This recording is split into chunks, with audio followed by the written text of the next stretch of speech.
Queen Elizabeth II has recently been resting on the advice of doctors amid health concerns for the 9-year-old monarch. Her Majesty underwent tests last month as she was admitted to hospital for her first overnight stay in 8 years. The Queen has cancelled a string of public engagements in recent weeks after a packed royal schedule. Her visit to Northern Ireland last month was scrapped, as was her in-person appearance at the COP26 climate summit earlier in November. It is believed she has been advised to be careful with her health, especially because of the Jubilee celebrations next year. The Queen will celebrate her Platinum Jubilee next summer in recognition of her historic 70 years on the throne, the longest in British royal history.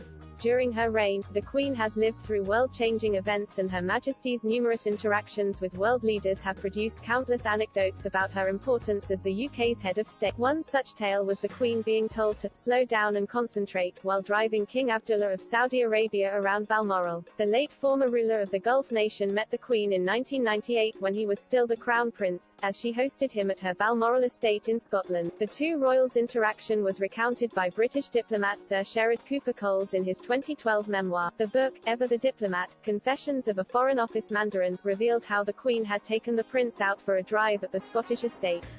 Sir Sherrod, who was ambassador to Saudi Arabia from 2003 to 2006, was said to have been told the story separately by each of the pair. The former Mandarin wrote, after lunch, the Queen had asked her royal guest whether he would like a tour of the estate. Prompted by his foreign minister, the urbane Prince Saad, an initially hesitant Abdullah had agreed. The royal Land Rovers were drawn up in front of the castle. As instructed, the Crown Prince climbed into the front seat of the front Land Rover, his interpreter in the seat behind. Abdullah was apparently unaware that the Queen would be the one driving him that day at Balmoral, according to Sir Sherrod. He wrote, to his surprise, the Queen climbed into the driving seat, turned the ignition and drove off. Women are not, yet, allowed to drive in Saudi Arabia, and Abdullah was not used to being driven by a woman, let alone a queen. Women in Saudi Arabia were eventually granted the right to drive in 2018, several years after Abdullah's death.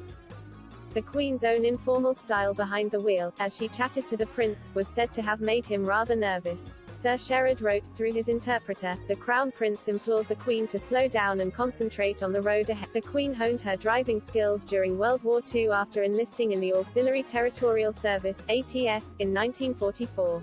Aged just 18 at the time, Her Majesty, who was then still a princess, was part of the war effort, which for a time had used conscription to get women to join the armed forces in non-combat roles.